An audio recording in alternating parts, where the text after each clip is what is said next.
লাউয়ের একটি নিরামিষ রেসিপি আজকে তোমাদের সাথে আমি শেয়ার করছি।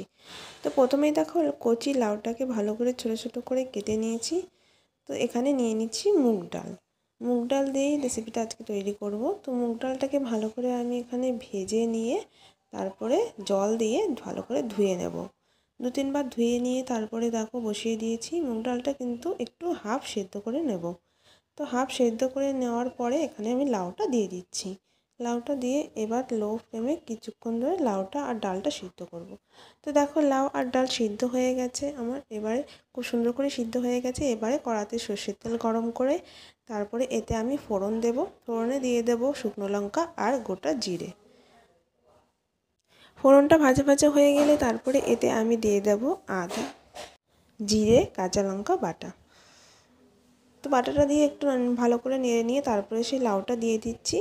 এবারে আমি এর মধ্যে দিয়ে দেবো পরিমাণ মতো নুন আর হলুদ। ব্যাস, আর কিচ্ছু লাগবে না। এই রেসিপিটা এত সিম্পল হয় আর খেতে এত টেস্টি হয়, ভাত রুটির সাথে তোমরা যে কোনো কিছুর সাথে খেতে পারবে। তো নুন হলুদ দেওয়ার পরে একটু ফুটিয়ে নিয়ে মাঝখানে একটু মিষ্টিও দিয়ে দিয়েছিলাম, নিরামিষ রেসিপি যেহেতু। আর তারপরে লাস্টে দিয়ে দিলাম ধনেপাতা। ব্যাস, রেডি হয়ে গেল আমার লাউয়ের নিরামিষ ডাল দিয়ে রেসিপি। কেমন লাগলো ভিডিওটা অবশ্যই জানিও। ভালো লাগলে অবশ্যই একটা লাইক কমেন্ট করে দিও। দেখা হবে পরের রেসিপিতে। টাটা।